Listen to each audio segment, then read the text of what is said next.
Bonjour Thierry. Sylvie, bonjour, tu vas bien? Ça va et toi? Bah écoute, ravi de te revoir, vraiment. Je t'en prie. Merci bien.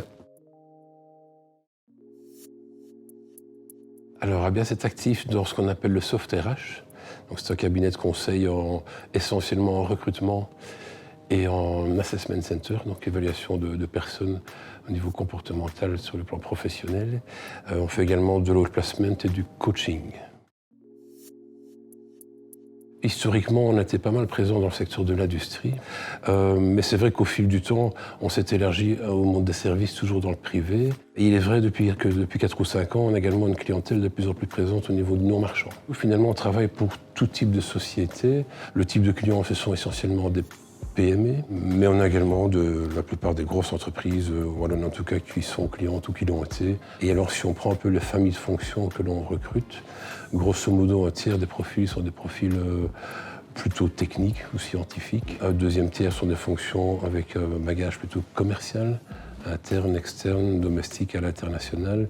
Et le troisième tiers, ce sont des fonctions diverses. On est vraiment ce qu'on appelle un cabinet généraliste, parce que je ne pense pas qu'il y ait, en tout cas sur la zone wallonne, place pour des cabinets qui ne feraient que des ingénieurs, ou que des ceci, ou que de cela.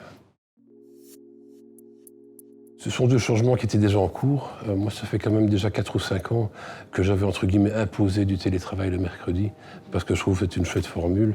Et il est clair que le Covid nous a obligés à faire du télétravail quasi full-time. Donc on a vu les clients en visio, on a vu les candidats en visio. Voilà, on s'est adapté. Et cela veut dire que avec la fin espérée du Covid, on va un peu plus pousser le télétravail. À mon avis, on passera vers 2 jours fixes et 2 jours de souplesse parce que voilà, c'est confortable pour tout le monde. Bon, c'est vrai qu'on est dans un métier où, au niveau des assessments, notamment quand on est dans du testing de personnalité, des jeux de rôle, le présentiel reste quand même plus efficace. La seconde chose qui était en cours de changement et qui s'est accélérée, c'est justement cette évolution d'une clientèle dans le non-marchand.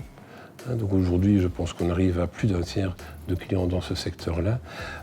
Ça a permis à Abias de passer l'année 2020 plus au chaud probablement que d'autres cabinets. Je pense que c'est le type de réseau, effectivement, où on rencontre des gens qu'on ne rencontre pas nécessairement ailleurs. J'ai testé en son temps le cercle de Wallonie. Je suis maintenant plus présent au niveau du cercle du lac parce que je pense qu'il y a plus de personnes du monde professionnel. J'ai un petit peu détourné la question et je me suis dit que j'allais mettre en avant un type de personne que je trouve admirable. C'est la personne qu'elle ait une petite ou une grande idée, des petits ou des grands moyens et une petite ou de grandes ambitions, se dit un jour je vais démarrer mon activité, je vais me mettre sur le marché, je vais travailler à mon compte, je vais aller voir les clients, je vais créer une équipe. Voilà, je trouve que ce type de personne est tout à fait admirable, quel que soit le secteur dans lequel il opère ce choix. Un entrepreneur, je trouve, et je le répète bien, quel que soit son niveau, quelle que soit son ambition, pour moi, mérite toujours un coup de chapeau. Voilà.